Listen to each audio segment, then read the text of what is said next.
The International Crisis Group is warning of violence that could be caused by the upcoming Somali election.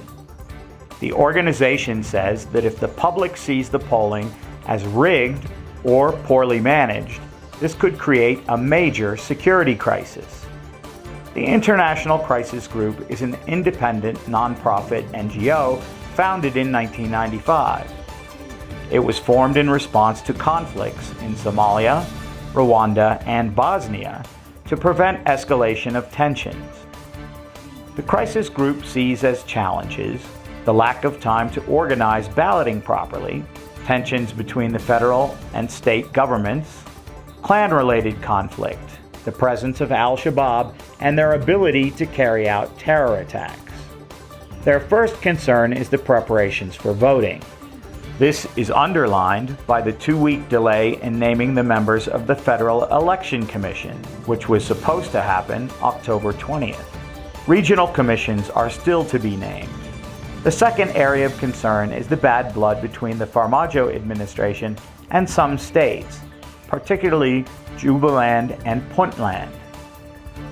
The report points to the military standoff in the Gedo region of Jubaland, which saw casualties and spilled across the border into Kenya. Federal troops remain there, and Jubaland leader Ahmed Madobe continues to call for their withdrawal. With no constitutional court in Somalia, a controversy over polling there could lead to a dangerous rejection of results. During its research, residents of Mogadishu told the crisis group about some clans' preparations to arm themselves in the event of an electoral dispute. The report also states that leaders of national parties have also warned that they will not accept an election that they perceive as illegitimate. The crisis group evaluates the parties as being more clan loyal than based on ideologies. In 2016-2017, Al-Shabaab assassinated both clan elders and electors ahead of voting. Similar tactics may cause these people to opt out of participating in the coming polls. The crisis group recognizes that the one-person, one-vote system was favored by international partners.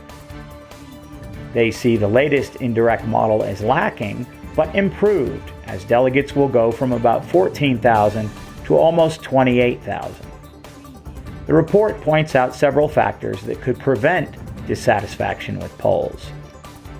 First is to rely on elders whose clans have agreed to represent them in previous elections. They say this will cut down on accusations of Farmajo or other parties manipulating the selection process. Secondly, they want a strong role for the civil society in the balloting. This has been committed to, but the specifics not spelled out yet. Third is the formation of a fair dispute resolution mechanism. Fourth, they suggest that state police should provide election security to prevent federal troops from having a real or imagined impact on voting.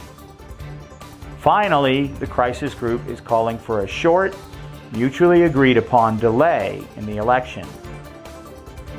This was at the root of the political crisis that led to the agreement on the current format for indirect elections.